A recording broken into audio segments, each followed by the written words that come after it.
मैया पानिया भरई चलल गगरिया लैके ना। बारी के गगरिया मैया खाड़ी जब भैली हो कि जो है लागे ना।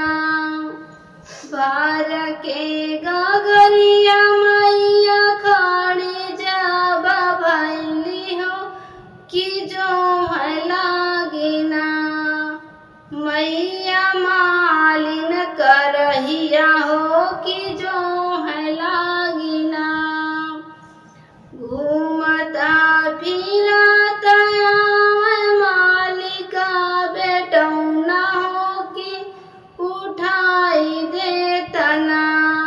बेटा हमारी गगरिया हो उठाई देता ना।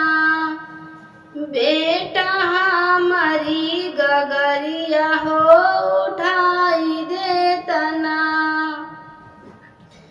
जब हम उठैब मैया तोहरी गगरिया हो कि काऊ देबू ना।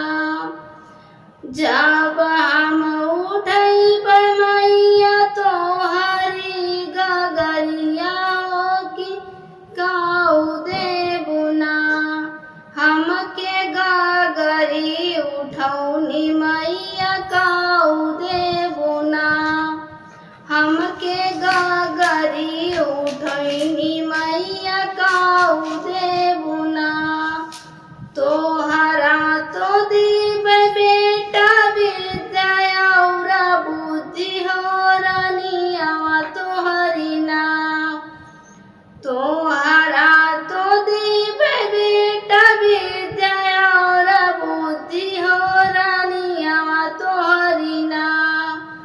हो रानिया तोहरी ना।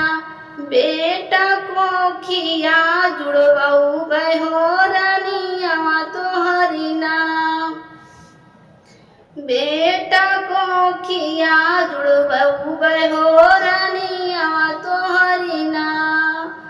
आन धन से भरल रहा तोहरो भंडरवा हो कि सुख रहना।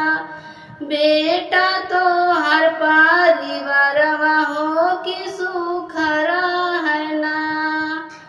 जैसे क्या मैया तोहरी गाय हम भजनिया हो कि वैसे वैसे ना। मैया दो हम के शीशवा हो कि वैसे वैसे ना। मेरा देवी गीत अच्छा लगा होगा तो प्लीज़ सब्सक्राइब करें, लाइक करें और कमेंट करके बताएं कैसा लगा।